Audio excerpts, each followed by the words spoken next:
Hey guys, welcome to yet another episode of Tinkle Meets A Dash. I'm your host Achachan, and we're here with a very interesting personality this time around. But first, what is Tinkle Meets A Dash? Tinkle Meets A Dash is a career-based talk show where we sit down with different personalities from various walks of life, various very interesting kinds of careers, and we figure out their professional journey so far, like what they've studied to get there, what their childhood was like, and whether it's all been worth it. With me in the studio, I have Devika Soni, who is our assistant editor. Yeah, Yes, Devika, yes. am I right? Yes, you Yeah. nailed it. Assistant editor. Devika is here to basically keep me in check because I have a tendency to veer off topic very easily. So, coming to our guest today, he's a very interesting personality. He does something completely different as his main job, like his main source of income, but his side gig is truly one of the most noble things I've ever heard about. So, without further ado, give it up for our guest today. Our guest is Mr. Neel Ghose. He's the founder of the Robin Hood Army. So, make some noise for Neel Ghose, guys. Yeah, welcome, Neel. Thanks for having me here. No, Tinkle something which has been always something I've read since I was a kid, so it's quite surreal that I'm kind of on the other side, behind the people who make Suppandi and Shambu and other folks that have been part of my childhood. Tell me, what exactly does a social entrepreneur do? I think the simplest way of like the line which came into my head and still stays with me is that something a person who builds teams and systems to serve many others at scale. So that could be via the making, like it could be a for-profit, it could be a non-profit, but any activity or any ecosystem which helps people at scale, and which, especially people who are not so privileged, I would probably classify it as what a social entrepreneur does. I did want to ask you did say for profit and not for profit. So there is a for profit angle to social entrepreneurship as well. You can be a for profit social entrepreneur as well. Like if we just take India itself, like there are so many children who might not have access to basic literature, right? And if someone is creating a system which can get them to read really good books at a very subsidized rate for their parents, that is something which is really helping communities get educated and grow smarter and at scale, going back to the at scale concept. And someone can make money doing that. In fact, like making money is not a bad thing. They can use that money to actually make their product better, take it to like more millions of kids. See, just to clarify, what you're saying here is that profit is not necessarily a bad thing. It's not necessarily evil. There is this conception that when you're doing something for profit, it's not for the larger good, but for personal gain. Like the Robin Hood Army is a zero funds organization. We don't collect any money, but it's more for strategic reasons than moral reasons. So one of the reasons is that like we have tens of thousands of Robins. They put their life and soul into what they do on the streets because no one's making a buck. So there's a lot of trust, there's a lot of ownership, and for them it's not like the founder's living in wherever. For them it's their own baby. So in that case, it makes sense not to raise money. Yeah, the sense of ownership is very high. And it builds a lot of trust. Obviously, yeah, because there's no hidden agenda. When you're doing this for nothing, no monetary gain, is because of the passion they have for the work, right? But alternatively, like let's say if I was to focus on building an app, and that app needs state-of-the-art engineers, and it's not a one-time thing. You have to constantly keep upgrading it every 3 months. Yeah, there needs to be a team in place. You need to cover your costs and so on, yes. Money involved in doing good things, you automatically get more and more better talent, right? So then folks who like generally go to very regular, like high-paying jobs, they might be, okay, I don't mind taking a 20% pay cut if I can do good to the world. So I don't think there's a right or wrong answer. It's just about what helps serve more people. I think as long as you're clear about that, that's important. I think this is precisely why, especially in this country, we need to pay our teachers better. We need to pay our nurses better. 100%. Like my sister is a fourth generation entrepreneur, a fourth generation teacher. So my mother's a principal. My grandmother was a lecturer in physics, which was like really unheard of in those times. Her dad was a blind mathematician. He's probably cooler than all of them put together. I haven't met them. Wait. Did you say blind mathematician? Yeah, literally. And also the principal of the school. You said you weren't the most studious of kids. Let's get into that a little bit. Were you a backbencher? Were you like failing classes? Or would you say you were an average student? Or was it more like you were really, really good and suddenly there was this massive dip? You know, like you hit high school and you were like, oh my god, what is this? I can't deal with any of this. I think my graph was like, I was really good and then I slowly started getting not so good. And then somehow... So like from the front of the class, you slowly started going to the back of the class? And the back of the class was a constant. So like, if you look at the graph, like the place in class was like this, but the performance was slightly like this. It was not a too steep a drop. It became more like from really good to decently above average. But somehow like I always like I would prioritize those exams or those key things which matter, like class 12 boards, which when you're back in school, people make it seem like that defines your life. I have to point out here, nobody has ever asked me for my 12th standard mark sheet ever since I graduated college. Not one person, not a single job interview. I'm just putting this out there, guys, just for everyone's benefit. No, and it's so sad, right? You're like, oh, I remember, and that's just like 12th standard board. Some people like they go down the whole engineering path, and I remember very distinctly like a class teacher who's a great person. I remember him saying that, oh, if you struggle this was when we entered the 9th standard, and he's like, if you struggle for the next 4 years, the rest of your life will be set. And it's just so unfair, you know, like people actually struggle for those 4 years, and then they go to the next phase and they're like, wow. Yeah, the struggle is just beginning now. Like, I mean, now you have like another 5 years of engineering. Yeah.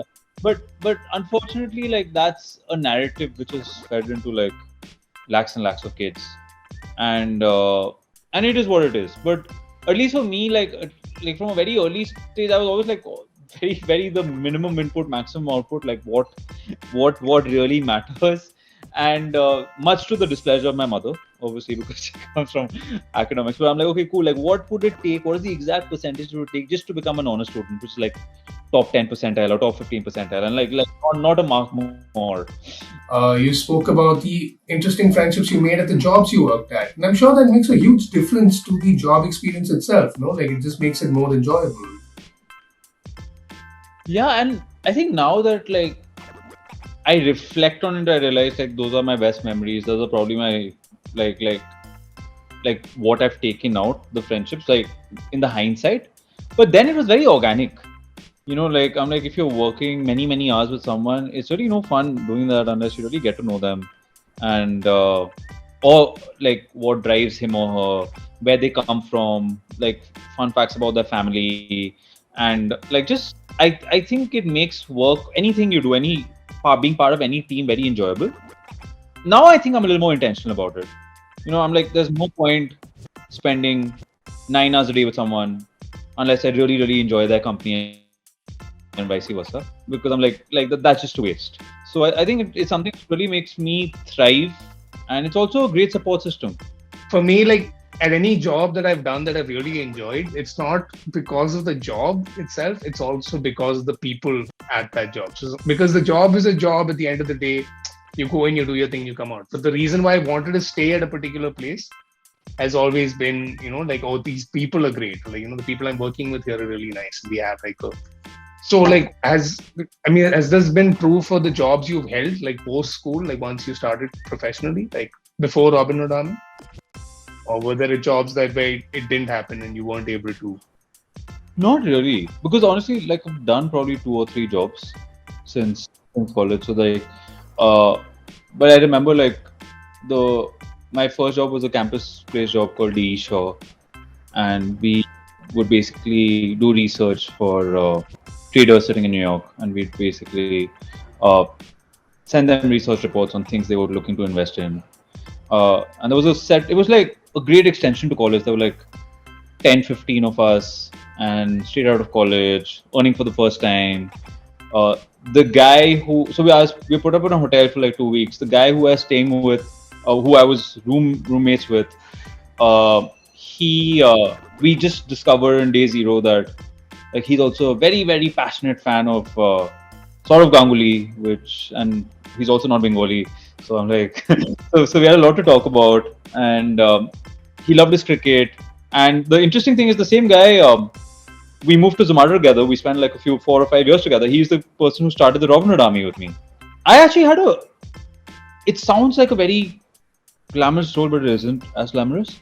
Where like I would be setting up our international markets, and this was for a good 3 years in the middle. So I would go from country to country from 9 to 12 months, work to build our first teams, take business to a certain level, and then go to the next place. Honestly, like it again sounded really cool, but it was really difficult, to just like. All the people who I know who like do this traveling business, like it's like there's only so much you can live out of a suitcase. You miss your friends, you miss your family, you miss your regular dives, and is that? I feel very very grateful it happened when it did. Like this was like my mid-20s, and I just think I got much more perspective, became much less judgmental. So this is. I also do want to like ask you like specifics now. So you did your high schooling in Bombay. And then graduation was in Delhi. In Delhi at Delhi University in SRCC, Piram, right? Where you did a bachelor's in economics. I did my bachelor's in commerce. So your bachelor's in commerce, and then you started working, and you joined DB Shaw. Yeah. Then moved to Zomato, and then went to business school, or was business school before Zomato? No, business school was after Zomato. And where did you go to business school? I went to Harvard. What was that like? Like the entire Harvard experience? I think business school, if anything, is very rushed. This is a 2-year program that you did. It's a 2-year program. It's a 2-year MBA. And I think people are focused on getting a job. People are focused on academics. People are focused on building out their communities or networks. And I think people find it very, very rushed. And at least for me, I'm like, yeah, I'm not here to get a job like right now. Like I want to just build the Robin Hood Army for 2 years.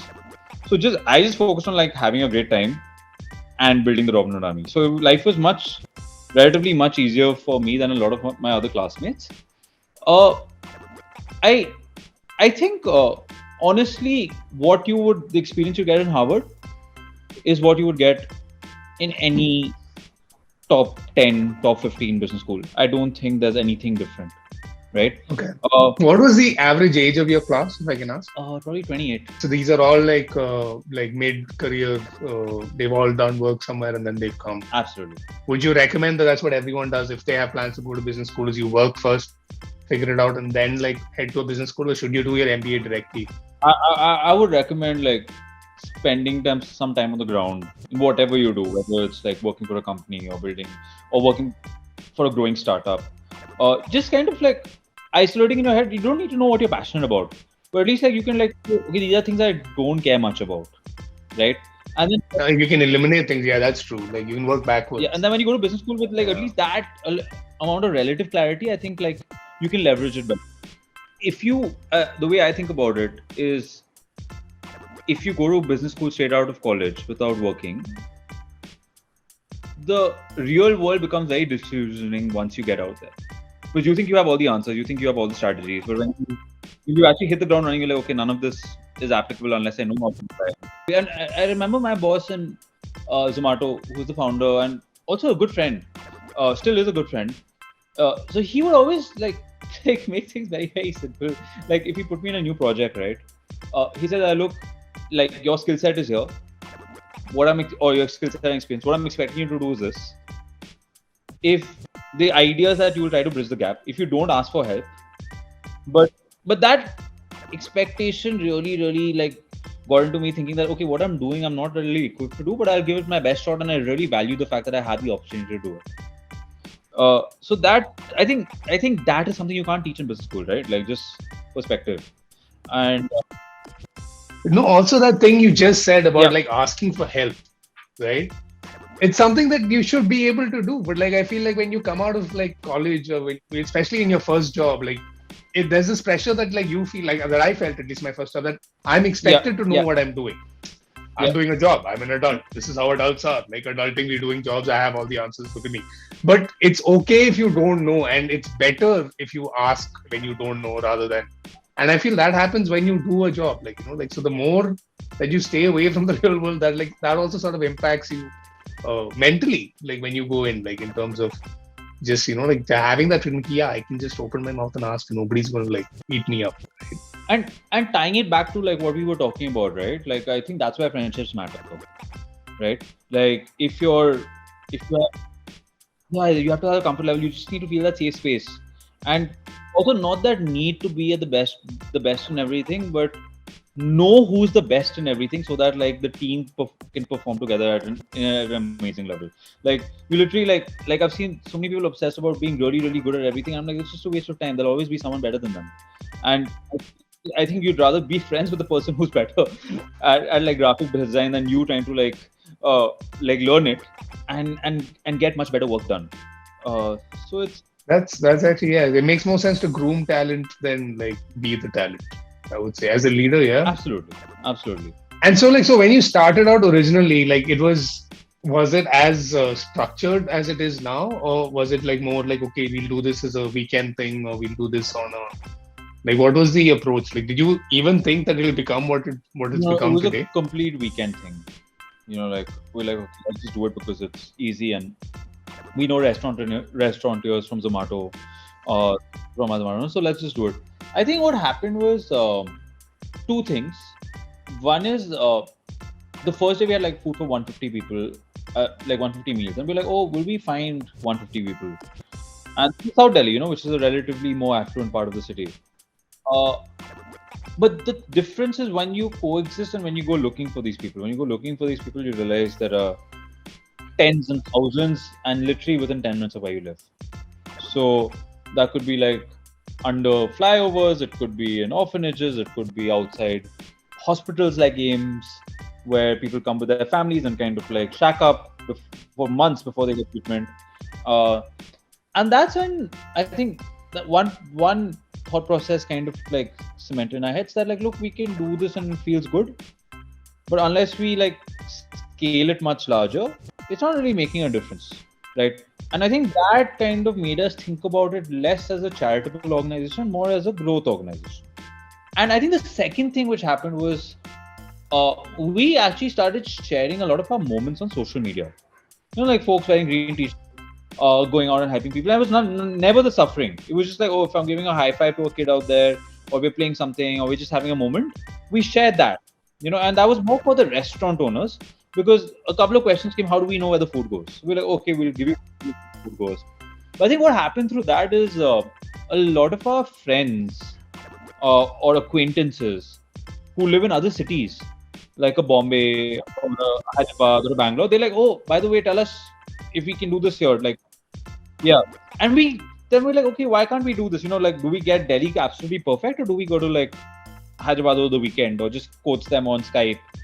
And we did that, and then I think the beauty, what we realized is those cities grew much faster than us. And then we realized that if you get the right people, right, with the right passion and who have the right contact, they can take this and do wonders and magic out of it. And that's when we became much, much more intentional about it as an organization. It's crazy. So so it did, like, there is some amount of virality behind like what you guys were doing, and you guys managed to leverage. Because why I ask this is, if there are kids at home who want to start doing something, towards this, towards this goal, or they have like a social cause that they're really passionate about, this is a great way to like start doing it. You start small, you start posting about it and see how it goes. And in your case, that's exactly what happened. It basically like took a life of its own and like started growing around you. And then you're like, okay, let's do this then, right? Yeah. And you were always able to manage like your full-time day job. And I mean, with Zomato, though, it still made sense in the sense it was because of Zomato also that you had the access, right? Yeah. I actually think like it's not just managed in a way, it's almost like very complementary, and not just from the restaurants angle, but like the learnings angle. Like in Zomato, again, everything was very first principle based because we don't have the experience to run those teams and those sizes. So the lot of things which we did, which we learned from many mistakes we made while building teams, which we kind of fed those learnings into the Robin Hood Army. right? And I think it continues happening. I work in Google right now. It's a very large scale organization now. It's not like I take most decisions, but I see how things work at scale. And I'm like, there's so many learnings which we kind of take into what we do in the Robin Hood Army. So one simple example is, let's say, in the Robin Hood Army, we have a WhatsApp group called the Boiler, right? And the Boiler is basically the city heads of all 200 cities, 200 odd cities across the Robin Hood Army in one WhatsApp group. So if anyone is doing anything, like if they're doing a special food drive, or they're, let's say, taking elderly citizens out for a cataract surgery, someone puts it up there. 200 other cities get to know, oh, by the way, we can also do this. So it's almost like a knowledge platform, and we gamify it by having things like leaderboards, right? So we have and where does this come from?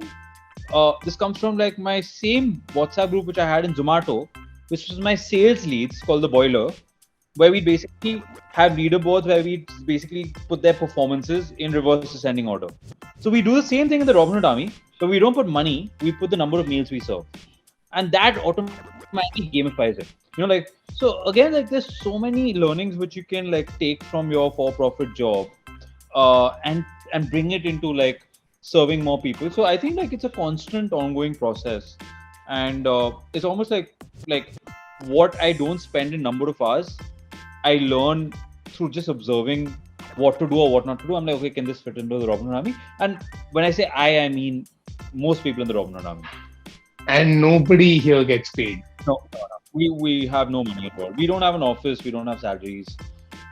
We don't have a bank account. No income. Nothing. Yeah. That's insane. How the fact that and how many people currently how many Robins are there across the world that work with you guys? I think last count was 164,000. So 164,000. Oh my God. That's so heartening that there's so much good out there. There's 164,000 people out there who are doing this just for the goodness of their heart. That's beautiful. Yeah, I think honestly, like, I would say most people are inherently helpful, or most people want to do good in some capacity or the other. I think what happens is when you read the news, people just tend to become very fatalistic that, oh, what difference can anything make? But I think the differences in the Robin Hood Army is very accessible. It's like you need 3 hours of your week. You drive down to your local neighborhood chapter, which won't be more than a 5-minute drive away, and you spend time with the community you generally would not. So it's very, very doable. Like no one is too busy in their lives to give 3 hours a week. So I think like what we're trying to do is like, to do good in the world, you don't have to create like a life-changing startup.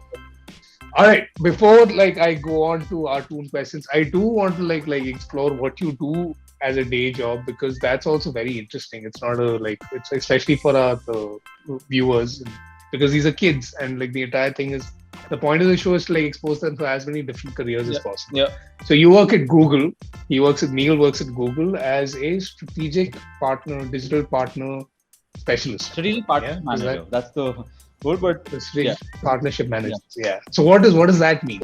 It's very simple. So I work with Google Pay, and Google Pay is like a simple way to transfer money between millions of people in India. What I do is I work with online partnerships.